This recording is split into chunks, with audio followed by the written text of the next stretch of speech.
My name is David Carlson. I'm with the University of Notre Dame Press, and we are here today as part of the Press's Books for Better Understanding series. Today, we are honored to be joined by Knox Thames to discuss his most recent book, Ending Persecution, Charting the Path to Global Religious Freedom, which is available now from the University of Notre Dame Press. Knox Thames is an international human rights lawyer, advocate, and author who's dedicated his career to promoting human rights, defending religious liberties, defending religious minorities, and combating persecution. Over his 20 years of service in the U.S. government, Knox has held several key positions advocating for freedom of religion or belief, including at the State Department and 2 different U.S. government foreign policy commissions. Knox has deep experience regarding South Central Asia, the Middle East, and Europe, and U.S. foreign policy relating to human rights. Serving in the Bush, Obama, and Trump administrations, he has worked at the intersection of global affairs, religion, and human rights. Known for his nonpartisan approach to advocacy, both the Obama and Trump administrations appointed Knox as the special advisor for religious minorities in the Near East and South/Central Asia at the State Department. He was the first to serve in the special envoy role and received a civil service appointment to lead State Department efforts to support religious minorities in these regions. In April of 2023, Knox joined Pepperdine University as a senior fellow, directing the new program on global faith and inclusive societies from the Washington, D.C. campus. And in addition, since 2020, he's worked as a non-resident senior visiting expert at the United States Institute of Peace. Both these positions are possible thanks to the Templeton Religion Trust. Knox has been a vocal advocate for human rights and the persecuted throughout his career. A recognized expert, Knox was a finalist to serve as the UN Special Rapporteur on Freedom of Religion or Belief, spoken before the U.S. Congress, the United Nations, the European Parliament, the Organization of American States, the OSCE, the Atlantic Council, Wilton Park, the Foreign Service Institute, and U.S. military war colleges.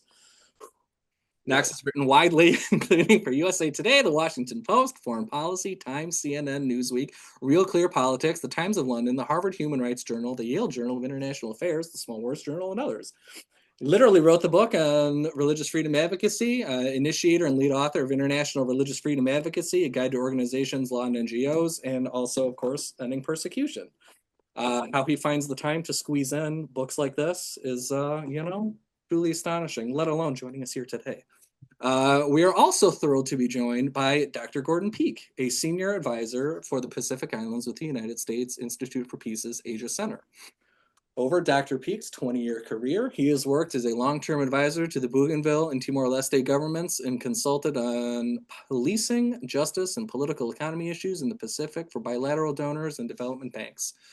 Dr. Peake has used these vantage points as the basis for 2 books, 1 edited volume, and 20-plus articles that deal with enhancing the theoretical and conceptual understandings of practical realities of implementing peace agreements and peacekeeping mandates.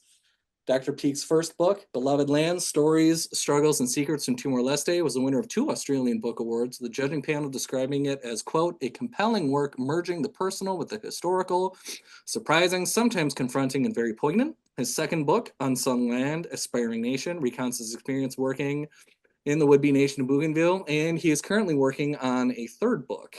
His essays have focused on topics as diverse as the singular miseries of being a diplomatic spouse to how personal relationships constitute the secret fuel which make bureaucracies either work or not. His writing has been published in a wide variety of outlets, including Aeon, The Guardian, and Island Magazine. He also reviews books for the Canberra Times and hosts a podcast called Statecraftiness, which investigates what happens in the weeks, months, and years after governments make splashy announcements.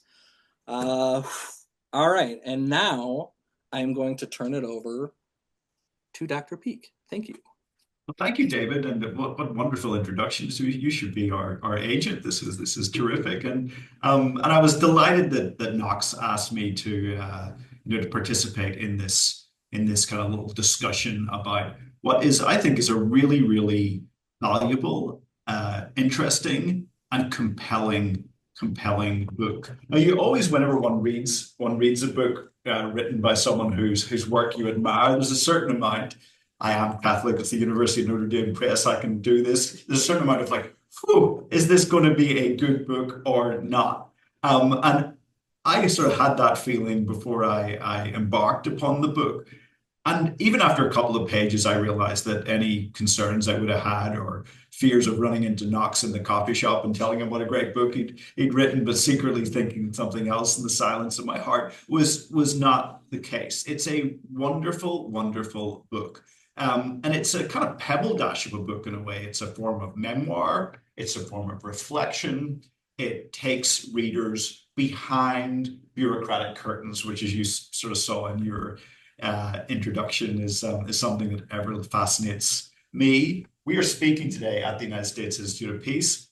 We can't flick the camera around, maybe we will at the end, but we are just looking into the State Department where you worked for many years, Knox. And I think one of the great values of this book is that it sort of tells us what goes on behind the concrete walls of institutions like the State Department. And as I said, what I wasn't expecting so much in the book from an academic press, and I'm going to give kudos to the University of Notre Dame for having a wide latitude on this, is that there's a large part of memoir in this. And I was reminded of that quote by Isabel Allende, which is, a memoir is an invitation into someone else's privacy. So let's assume that you're giving us an invitation into your privacy, and let's talk about some of the things that I find really interesting in the book. And it's kind of riffing off the sort of title of my second book, Unsung Land. A lot of this is about unsung bureaucrats and people who actually are kind of, the first to get up in the morning into work, those who kind of craft the documents, those who are, last to leave, those who never really are out of shot in a lot of kind of the pictures and splashy announcements. And I'd love to get your reflections on that and why you want it as a sort of half-sung bureaucrat, why you wanted to shed a light on the kind of bureaucratic other, that goes under, because we only really see the meniscus of politics when we're actually looking at things. There's a whole underneath of things that is going on from there. Well, and thank you for taking the time to read it, and I appreciate those compliments, and thank you to Notre Dame for hosting this. I think there's so many just hardworking, patriotic Americans at the State Department, at USAID, who are never recognized at sporting events, or their sacrifices of spending time away from family, going to dangerous places isn't really remembered. And these are the people who are representing the United States in a lot of very difficult places on a lot of very difficult topics, and also representing American values, this value of religious freedom, of human rights. And it's a hard job to be a civil servant, a foreign service officer, working on human rights issues, working on religious freedom issues, in a very complicated bureaucracy, representing a superpower that has so many different interests on trade, economics, military relationships, counterterrorism, energy, and we have decided as a country to bring our values into that as well.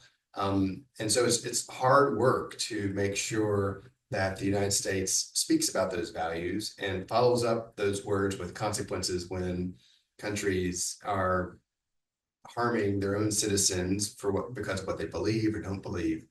So I want to kind of capture that experience and the challenge of staying true to yourself when you're representing a government, and also how do you win these battles so that you can be that forceful advocate and leverage the full power and weight and influence of the United States for good causes that are also in our interests. And I try to make that case about the values and interests being pretty closely aligned when it comes to religious freedom. And that comes across really well in the book. And I think what I liked about it in terms of values was this was an unashamed and unabashed defense of American values. And I think you make, what was it that Madeleine Albright said, that it was the kind of the exceptional nation that the US was in this. And what I really like about how the book is set up is you kind of take the reader through the journey that Americans have been on, almost since the founding of the state, in terms of trying to defend religious freedom. And there's a point that you just made, which I think is worth sort of underlining and putting a button on, which is having difficult conversations, even when it's not pleasant to.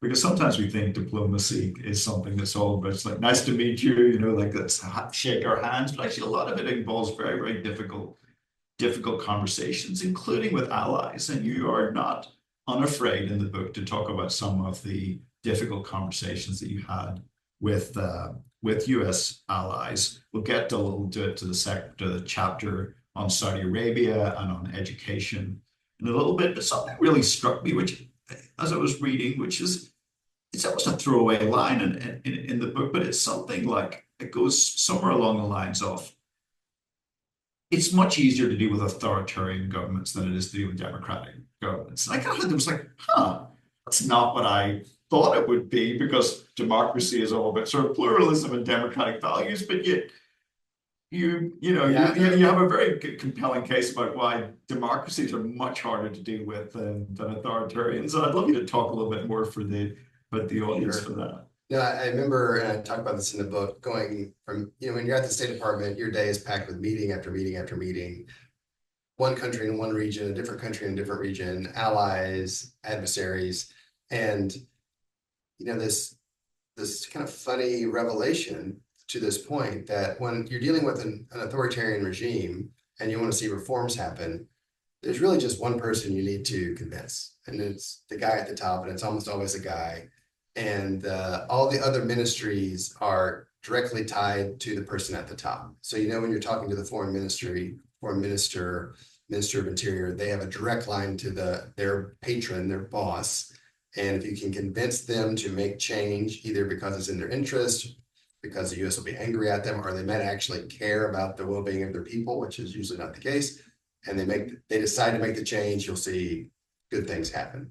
Whereas in a democracy, and I talk about this in the context of India, the world's largest democracy, it's in an incredible moment when a billion people vote, but the BJP, Narendra Modi and his party, have run on a campaign of divisiveness, of hatefulness, of focusing on the non-Hindu other in very negative ways. And so when you would talk to a democracy that's applying policies that are negative towards religious minorities, the interlocutor is like, my boss ran on this platform. He's delivering to his constituents. So it's going to it's actually a lot harder to change the political calculations of the leadership when they've been brought to power, because thousands, millions of people pulled the lever in the ballot box because they campaigned on this. Yeah.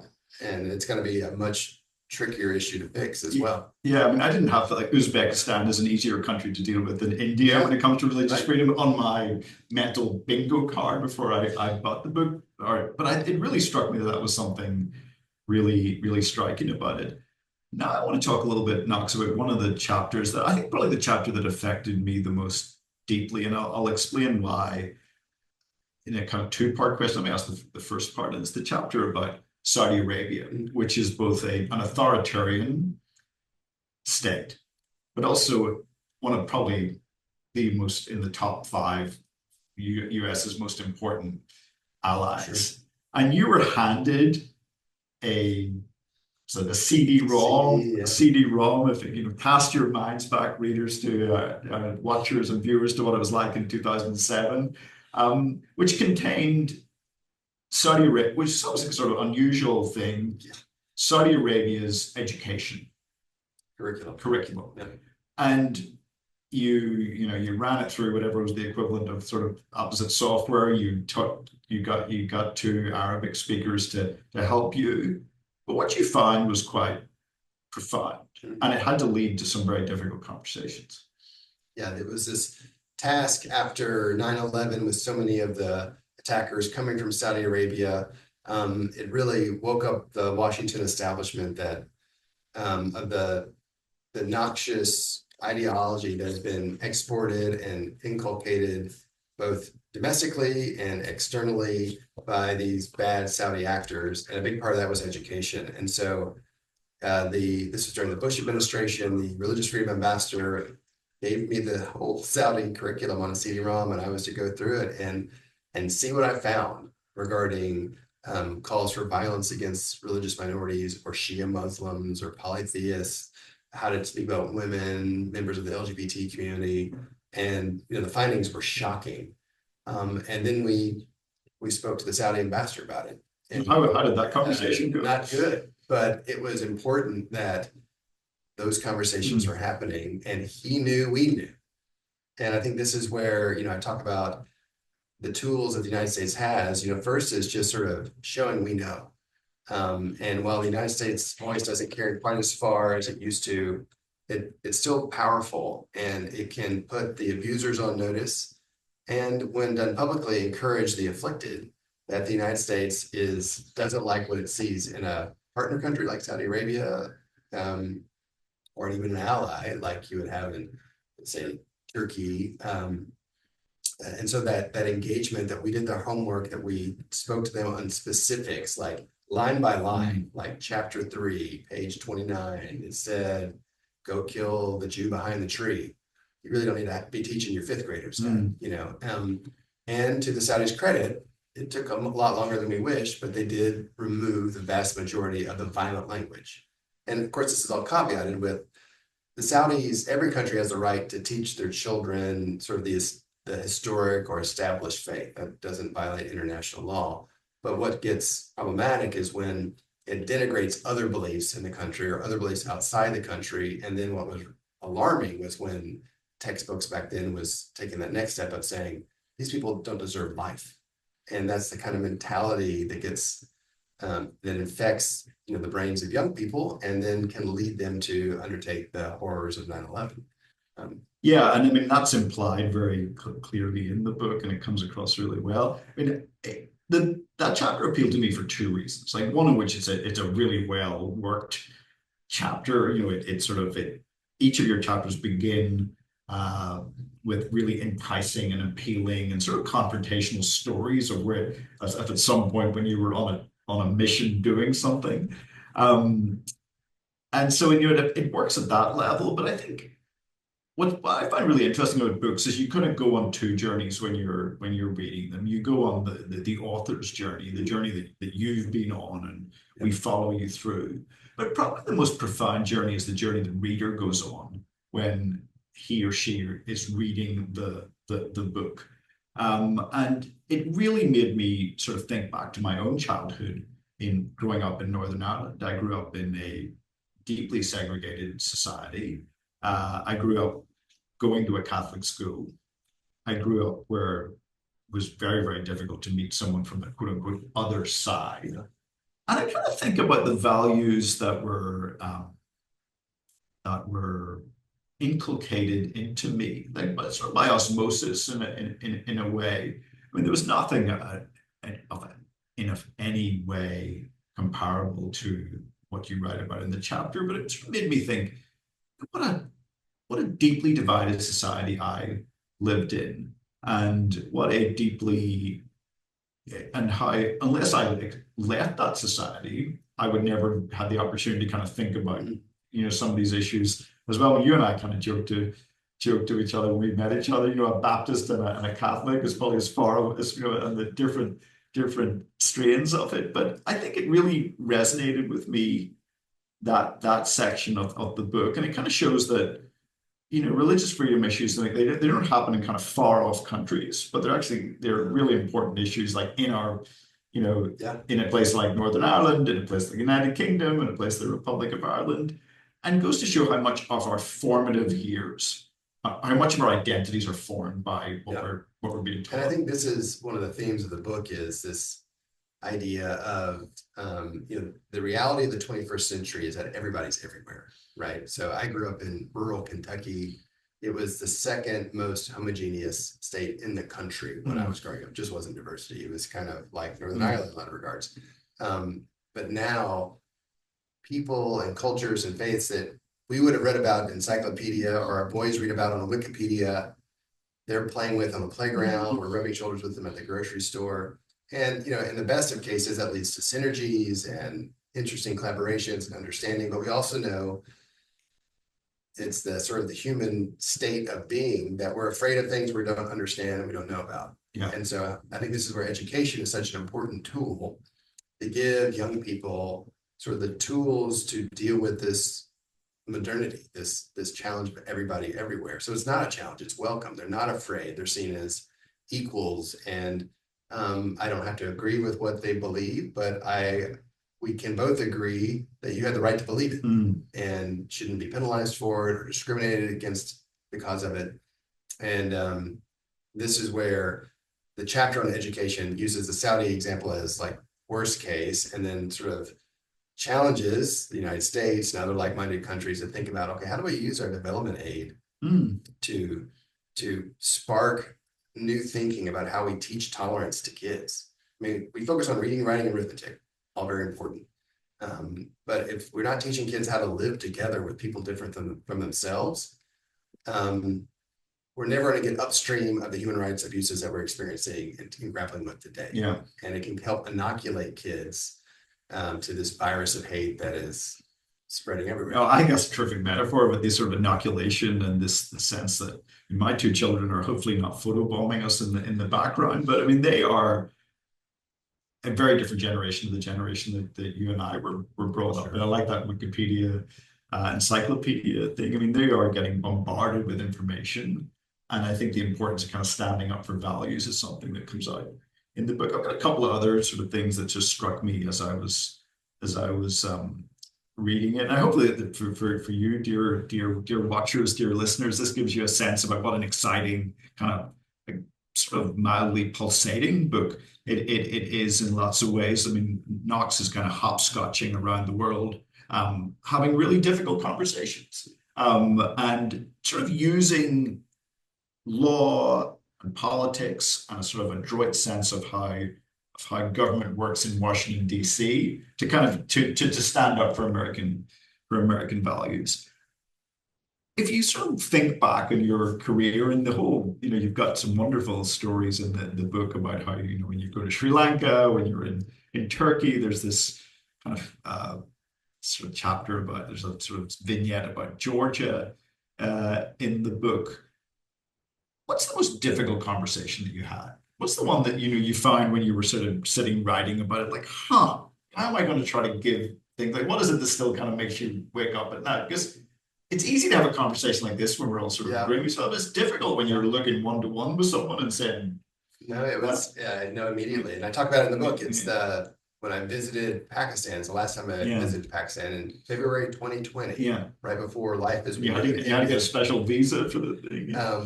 And I was the first diplomat to visit Islamabad since the State Department, the Trump administration State Department had decided to designate the country as a country of particular concern, which means they're one of the worst violators of religious freedom in the world, on par with China, North Korea, Saudi Arabia, and others. And I've been to Pakistan more times than any other country, and was meeting with one of their, like, the deputy foreign minister and the foreign minister, which I had visited countless times. And with the junior staffers, we're having the pleasant conversations. I knew a lot of them. And then he comes in and he is loaded for bear. And he is unhappy that we have done this. And he's reading me the riot act. But I knew he could not complain that he didn't know, because I was the one telling them this was happening. If you didn't try to, we'd love them to repeal the blasphemy law, but that's never going to happen. At least moderate it to make sure people aren't victimized, to get people out of jail. It was just getting worse and worse. But what also made the conversation difficult was not just the heat I could handle. It was, we both knew I was sort of arguing with one hand behind my back, and that while we had made this designation, and to the Trump administration's credit, no administration had been willing to put Pakistan on this list. It was long overdue. So we were sort of rhetorically right, in that Pakistan is one of the worst places in the world for religious persecution. There was an immediate waiver of any sanctions put in place with the designation. And the Pakistanis knew that, I knew that. And so there was no consequence I could hint at, saber rattle, because they knew they were too important to too big to fail. Too big to fail. And though they were failing. And that made it difficult, because I couldn't push it that last step forward to really leverage all the influence we'd have in a country like that, to try to get them to make the hard decisions that are actually in their long-term benefit. But the current calculation leads them in a very negative, regressive direction. Yeah, I mean, Imran Khan, who I remember as a child being a terrific a cricketer, and somebody who's interesting, like how much things of your childhood form on, which is like comes across not particularly well in the book. I tell you who does come across really well in the book, and you come across obviously well, but in a kind of modest, self-effacing way, which I think gives the book its power. But I'll give credit to these unsung bureaucrats in the State Department who had to read through the text of this book, because you, as a former public servant, had to put the book in for clearance, and they left many warts in the book still. Many warts that made the US look, not, and I mean, it's both of you and I are kind of academics by training. I mean, they don't, the US doesn't emerge with an A+ in a lot of this stuff. And I actually thought like that was tremendously, you talk about values, like, you talk about the values of openness and transparency and actually sort of laying it all out.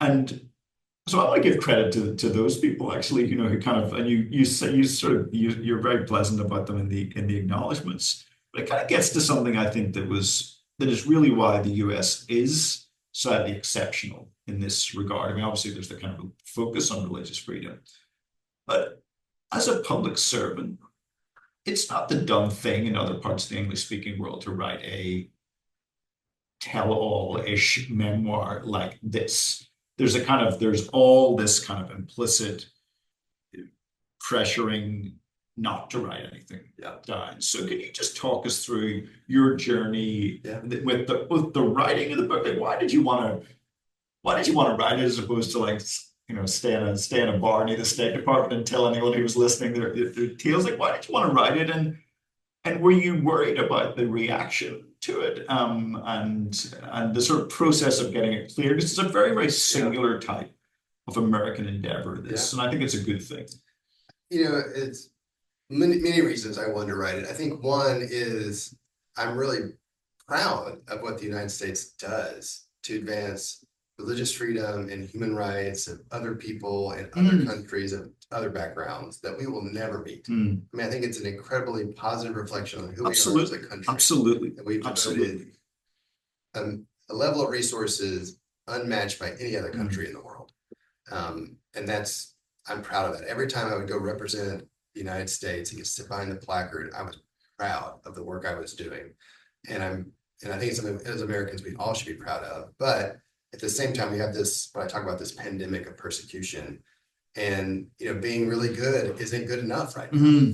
And so I wanted to kind of reflect on my 20 years in different government diplomatic roles and tell these stories, capture these ideas of the different types of persecution, but then not just admire the problem, but like, okay, what are we going to do? And to put some ideas out there. What worked, what didn't, what the pathway that was successful, the pathway that failed, why. And then if we're really going to be serious, then here's what we need to do. And I talk about, if the United States says human rights matter, then I really want it to matter. I don't want it to be hypocritical. I don't want it to be hyperbole. I want it to matter. And like I said, the U.S. voice carries so far, and it can have such positive influence when we talk about these things. But there's a bipartisan tradition of pulling our punches at the last moment to really remove any consequences. And that limits the effectiveness of our statements. And it does a disservice to our the power of our word, and it does a disservice to the victim. And it's almost like we're selling it out. We're losing the deterrence that we could create by having consequence flow from statements when changes aren't happening. And that's kind of where I wanted to get at. Like, it's not at a place of being hypercritical, but rather we're good, but we need to go further into this, and here's why and how we can do that. As opposed to like speaking loudly and carrying a small stick. And I did have to say, I did purposely avoid the gossipy parts of the tell-all that other authors sometimes choose to pursue when they leave government. So I try to call balls and strikes on all the administrations I served in as a civil servant, and offer personal stories that I think hopefully enlighten it a bit. Oh, it is a lively book, and I think balls and strikes is a terrific way of doing it. And what I think gives the book its power is you actually saying, well, here's things that didn't work so well. Here's what we didn't do well. Yeah. And also, like, here's the challenges I was facing. That story from Pakistan is a vivid version of it. We began with it talking about Isabel Allende, and before we just sort of throw it back to David, I'm reminded of the quote of another great writer, V.S. Naipaul, who said that a writer's job is to bear testament. You know, that you've got to actually sort of, and I think this book is an incredibly powerful testament to the work that Knox did. He talks about his really important job in a very, very modest, way. But it also, I think, it bears testament to the work, this unsung work that the United States has been doing for a long time, and gives a passing grade to it, but says like, here's areas in which we can do better. And I think it's of great credit to you, Knox, and of great credit, I think, to the organization that you worked for and the people that are supporting your work, that they've allowed this book to kind of come into the open. And I commend University of Notre Dame Press for offering a great home for the book. Maybe in the second edition, but I think what we should try to encourage would be like a picture of like Knox appears like this sort of how's it goes? There's a kind of like religious freedom version of Indiana Jones. He's going from here to there to everywhere. So I'm sure there'll be a paperback version, David. And my only suggestion to you, dear editor, would be to kind of have some pictures that would show this, because I think it would really help sort of even further bring out the stories in it. But it's been a great pleasure talking to you, Knox. David, thank you for the invitation, and I'm going to throw it back to you. All right. So once again, joined with H. Knox Thames, Dr. Gordon Peake. Thank you both so much for your time. And once again, Ending Persecution, Charting the Path to Global Religious Freedom is available now from the University of Notre Dame Press. Thank you again. Thank you. Bye-bye.